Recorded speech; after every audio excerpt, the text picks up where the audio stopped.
Welcome to Too Fond of Books. My name is Janelle and this is the first of my recommendations videos for March Mystery Madness. I am super excited to be co-hosting March Mystery Madness this year, and if you have not yet heard about March Mystery Madness and what the theme is and all of that, then please go ahead and watch any of the announcement videos. I'm going to link to mine up in the cards, but I've also created a playlist with all of the co-hosts' announcement videos, and I think it's a great opportunity for you to see just the variety in who we have as hosts and the type of mysteries that we all read. So please check those out.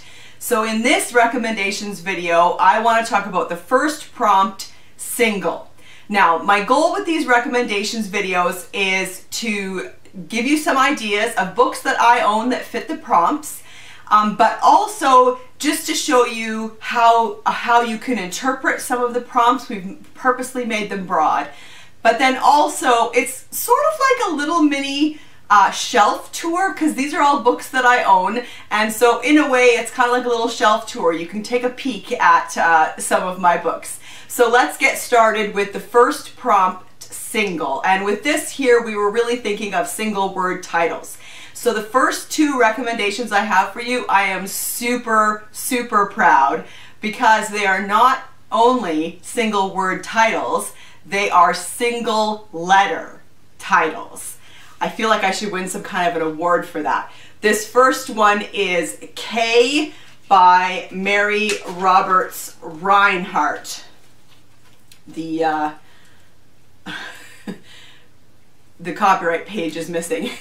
Alright, so Mary Roberts Rinehart is a classic American mystery and suspense writer, and K was published in 1915. It is set in Pittsburgh, and it is about Sydney, who works with her mother. They run a lodging house, and they take in a lodger with the initial K, and whose presence leads to mystery.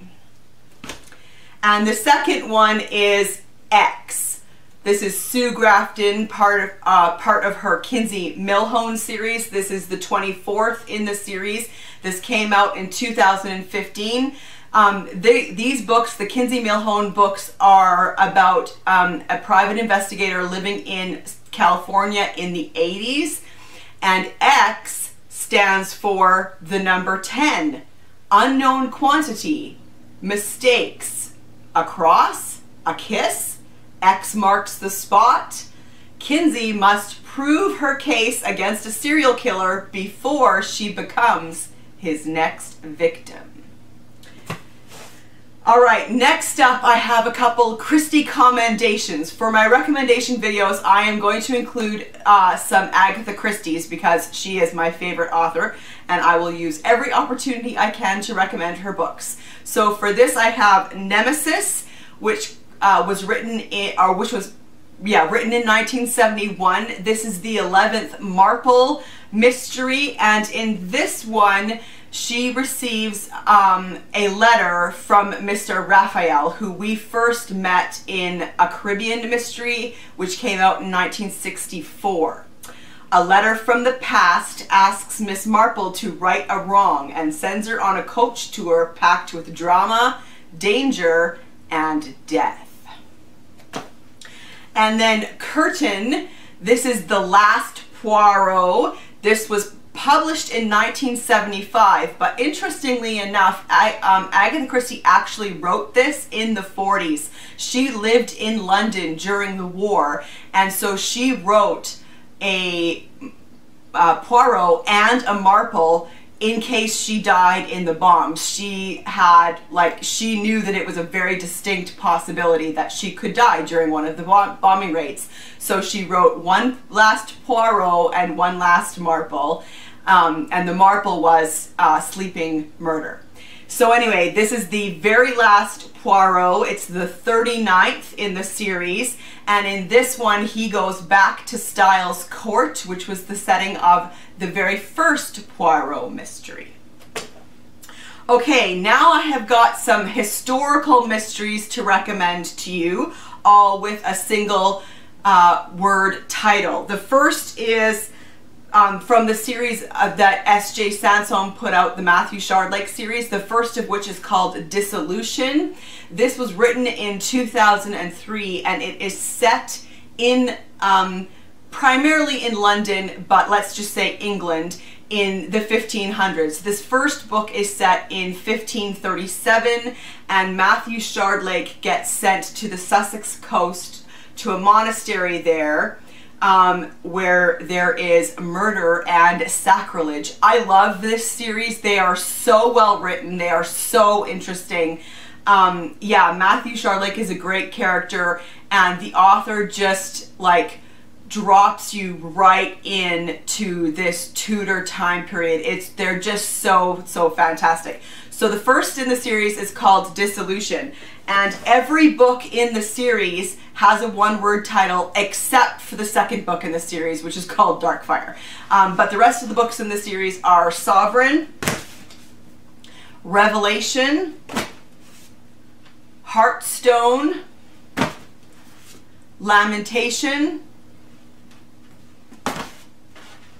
and Tombland. And Tombland is the only one that is not set during the reign of Henry VIII. By the time we get to Tombland, Edward is now king. He is of course young, but he is king, and it's the summer of 1549. Okay, moving on. We have Poison by Sara Poole. This came out in 2010, and this is set in 1492 in Rome. So I love that. It's a slightly different setting. Before the Tudors, there were the Borgias, more passionate, more dangerous, and more deadly. The brutal murder of an alchemist sets off a desperate race to uncover the plot that threatens to extinguish the light of the Renaissance and plunge Europe back into medieval darkness. And then we have Ratcatcher by James McGee. This was published in 2006, and it's the first in the series. It is set in Regency London, and the main character is Matthew Hawkwood. He is a Bow Street runner. The Bow Street runners were the precursors to the first police force in London. And in this one, he is set off to try and discover a highwayman. There are highwaymen, Napoleon's agents, and a possible assassination. I love Reginald Hill has a little blurb on here. Ratcatcher has everything: duels and daring do, London high life and low life, French lechery and treachery, all contained in a fast-moving, cleverly constructed plot with an immaculately detailed historical background. Alright, and then we have Heresy by S.J. Parris.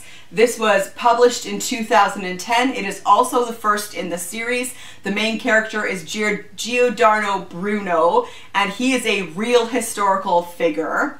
It is 1583, and fugitive Italian monk Giordano Bruno, philosopher, poet, scientist, and magician, arrives in Protestant England on the run from the Holy Roman Inquisition. He is recruited by Queen Elizabeth I's spy master, Sir William Walsingham, and sent on a mission to Oxford, a hotbed of Catholic rebellion and foreign plots to assassinate Elizabeth. His task is to infiltrate the underground Catholic network and learn whatever he can about a developing conspiracy to overthrow the Queen. But when one of the Oxford fellows is brutally murdered just outside his window, Bruno's secret mission is dramatically thrown off course. This book was shortlisted for the CWA Ellis Peters Historical Award. That's the Crime Writers Association. Okay, just a couple more in this category. We have Moriarty by Anthony Horowitz. First of all, I absolutely love this cover. I think it is just gorgeous. Okay, so this came out in 2014, and it is the second in his Sherlock Holmes series.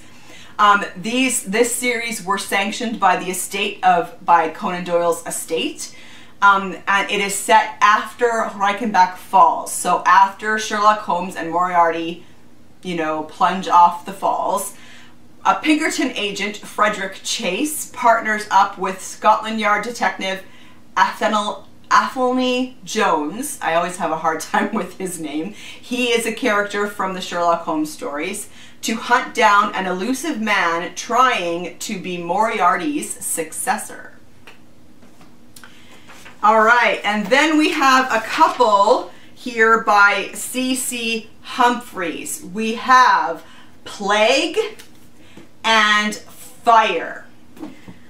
All right, so Plague was published in 2014 and is the winner of the Arthur Ellis Award for Best Crime Novel.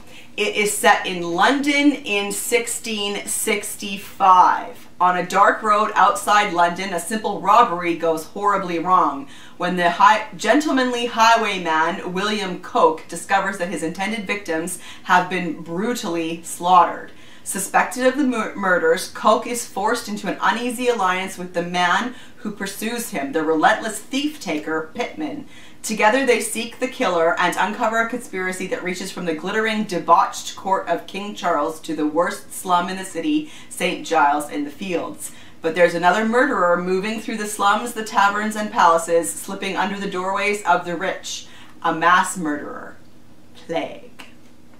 And then he followed it up with Fire. This was published in 2016, and of course we have now moved to 1666. The Great Plague has passed. Londoners celebrate survival in different ways. They drink, they gamble, they indulge in carnal delights. But 666 is the number of the beast, the year foretold when Christ will return. A gang of fanatics, the saints, chose to hasten that prophesied day. They will kidnap, rape, murder. Above all, they will kill a king. Two men, the highwayman William Coke and the thief-taker Pitman, are recruited to stop them. Then, in the early hours of 2nd September 1666, something starts that will overtake them all. London's a tinderbox, politically, sexually, religiously, literally, it is about to burn. Those are great books. I really enjoy them. And then the last one from this category is Evvie by Vera Caspary. This book was written in 1960, but it is set in 1920s Chicago. Louise and Evvie are roommates who flout prohibition, and then Evvie is murdered. Okay, let's move on. I have a series here of cozies that I wanted to mention quickly. Hannah Dennison wrote a series about main character Vicky Hill, and so this is Scoop. This was written in 2009. Expose and Thieves. Now this series, all except the first in the series, have a single word title. Vicky Hill is a journalist in Gipping on Plym in England. Okay, let's move to some classic crime or vintage or golden age, whatever you want to call them. This is Penhallow by Georgette Hare. This was written in 1942. It is set in Cornwall. There is a menacing old man, Adam Penhallow. Upstairs, a killer is still at large, feverishly searching through his victim's room, turning cupboards and drawers inside out for Penhallow's secret. But maybe Penhallow's corpse lying on the bed would have the last laugh on his desperate murderer. Maybe Penhallow's secret would be buried with him. Should have got the secret before you killed the man. That's all I have to say about that. Okay, this is Charade by John Mortimer. This was written in 1947, and this is the same author who wrote the Rumpole of the Bailey series. Rumpole is a lawyer in London. It's June 1944 in an English seaside resort, and a shy young man has just joined an army film unit making a documentary about army training. While the crew are shooting a cliff-scaling exercise, a rope snaps and a sergeant plunges to his death. Was it accident or murder? Why is our inexperienced hero so convinced that this was no accident? And then another Vera Caspary, this is Laura. This was published in 1942 and it is set in New York. This is Laura's story, but most of it is told by the three men who knew her best, because when the story opens, Laura has already been murdered. And then we have Nightmare by Lynn Brock. This was published in 1932. And it is a new kind of narrative. At the time, a new kind of narrative, a psychological thriller. This is set in England, unconventional and doom-laden. It is a disturbing portrayal of what it might take to turn an outwardly normal man into a cold-blooded killer. And then Patricia Wentworth, Run. This was published in 1938. This is a standalone. Patricia Wentworth wrote a long series of Miss Silver mysteries. Sorry, I blanked there for a second. Miss Silver is a retired governess. She's very much like a Miss Marple. But this is a standalone. It is also set in England. Lost on a foggy country road, James enters an old dark house to get help, but finds trouble. First comes a frightened woman urging him to flee. Next, someone starts shooting at them. Later, Miss Aspidistra Aspinall says she is after her late aunt's diamonds, and ruthless relations are after her. James is rattled. If Aspidistra knows the assailant, why does she refuse to call the police? And then we have Rebecca by Daphne du Maurier. I'm not sure at what point this is clear. I love the gold, but it makes it hard on the camera. This was published, of course, in 1938. It is set in Cornwall and has one of the most famous opening lines ever. Last night I dreamt I went to Manderley again. This one has an unnamed narrator, which I find fascinating. Working as a paid companion to a bitter elderly lady, the timid heroine of Rebecca learns her place. Life is bleak until on a trip to the south of France, she falls in love with Maxim de Winter, a handsome widower whose proposal takes her by surprise. Whisked from Monte Carlo to Manderley, Maxim's isolated Cornish estate, the friendless young bride begins to realize that she barely knows her husband at all, and in every corner of every room is the phantom of his beautiful first wife, Rebecca. Okay, let's move on to police procedurals or private detectives. We have Postmortem by Patricia Cornwell. This was published in 1989 and it is the first of her Dr. K. Scarpetta series. She is a medical examiner in Virginia. A brilliant human monster, Mr. Nobody, moves undetected through a paralyzed city, leaving behind a gruesome trail of carnage, but few clues. With an unerring eye and the latest advances in forensic research, medical examiner K. Scarpetta sets out to unmask a maniac, but someone is trying to sabotage Kay's investigation from the inside, and someone wants her dead. And then we have, moving to a different country altogether, we have Rosanna by Mai Chauval and Père Vallée. I'm still butchering those, I'm sure, although I really tried. I actually looked up how to say those names. This is the first in their Martin Beck series and it was published in 1965. These are set in Sweden and this has been translated from the Swedish by Lois Roth. Martin Beck hunts the murderer of a lonely traveler known only as Rosanna.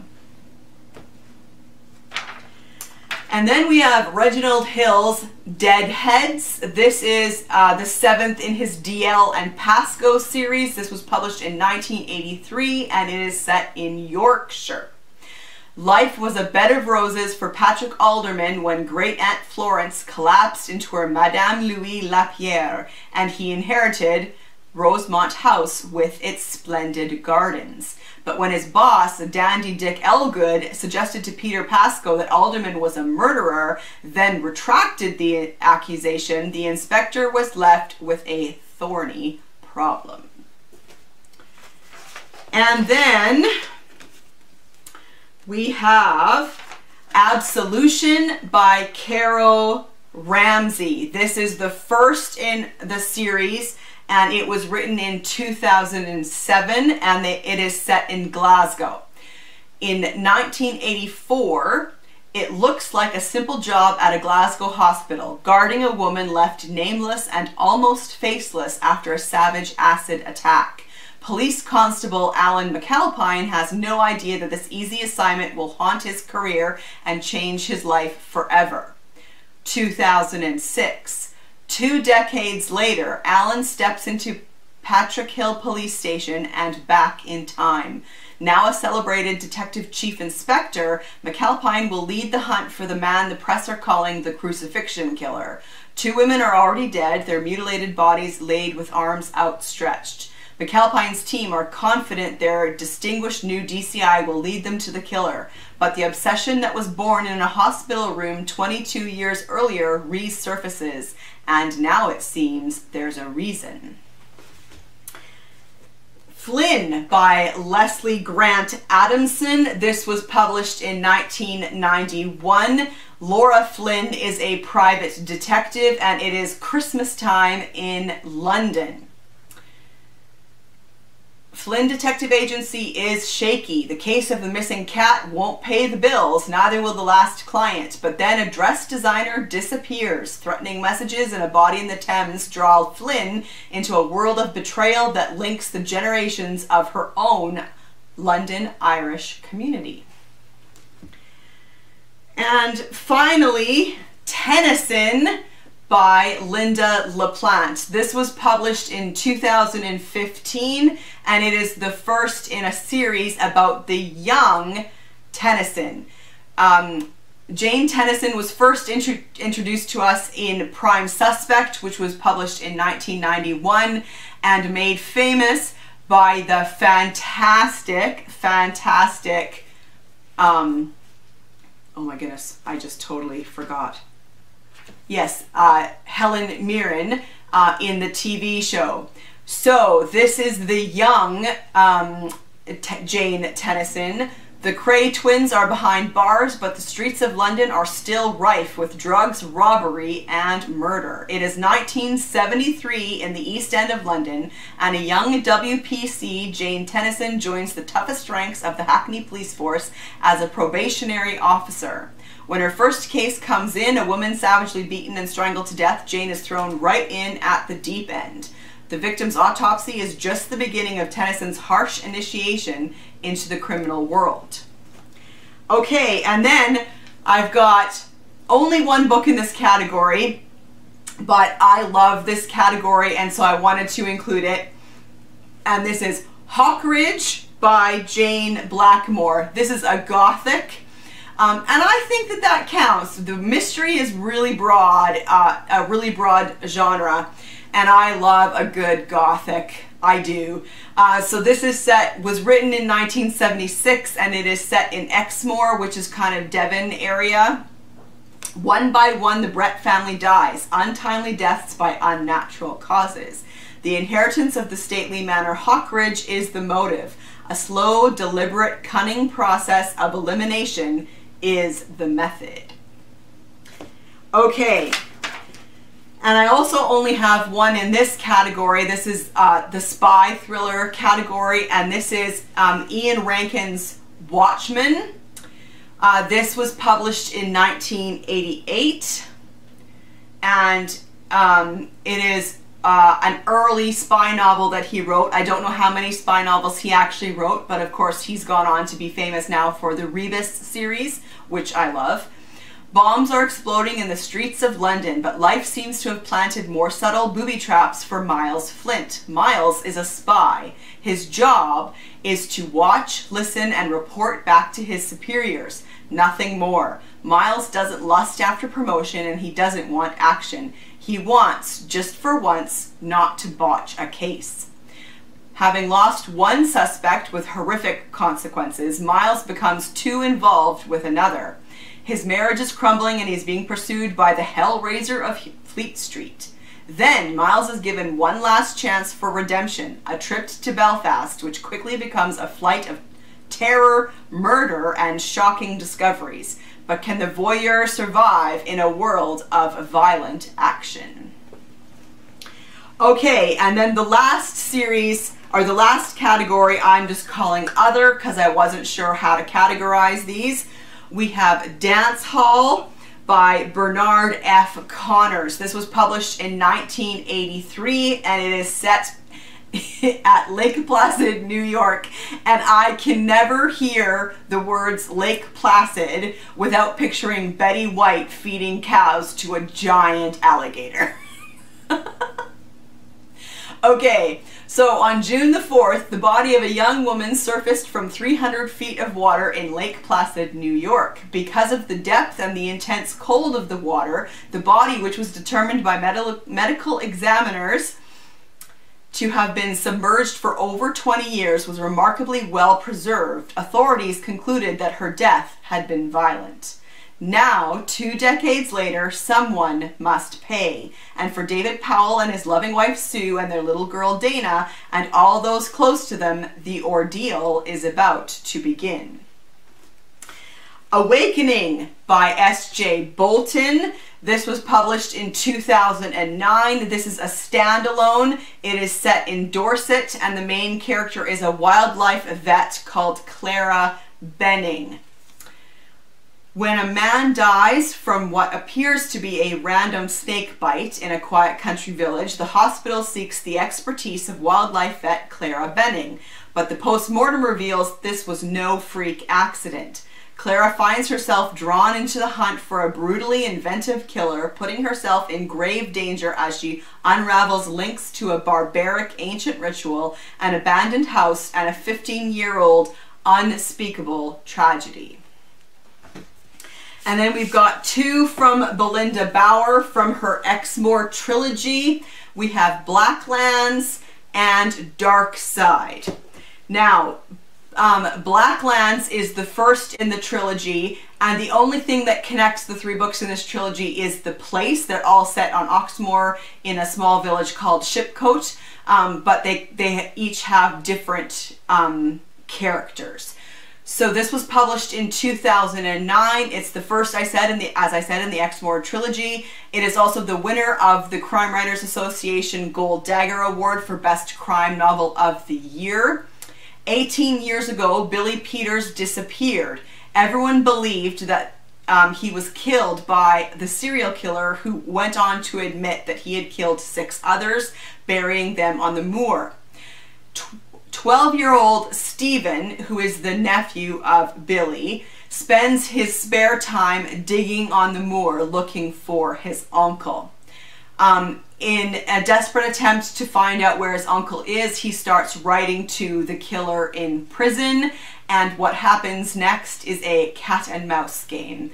This book was really good. Okay, then the second in the Exmoor trilogy is Dark Side, which was published in 2011, and it's in the same village, as I said, as Blacklands. In bleak midwinter, the people of Shipcote are shocked by the murder of an elderly woman in her bed. As snow cuts off the village, local policeman Jonas Hawley is torn between catching a brutal killer and protecting his vulnerable wife, Lucy. When the inquiry is commandeered by an abrasive senior detective, Jonas finds himself derided by his colleagues and ashamed to admit to Lucy that he's been sidelined. It seems his first murder investigation may be over before it's begun. But when he receives a series of increasingly sinister anonymous notes, Jonas is thrust back into the center of the case. Someone in the village is taunting him, blaming him for the tragedy. Someone thinks he's not doing his job. Someone seems to know every move he makes, and soon Jonas has to ask, who's hunting who? Again, this one was really good.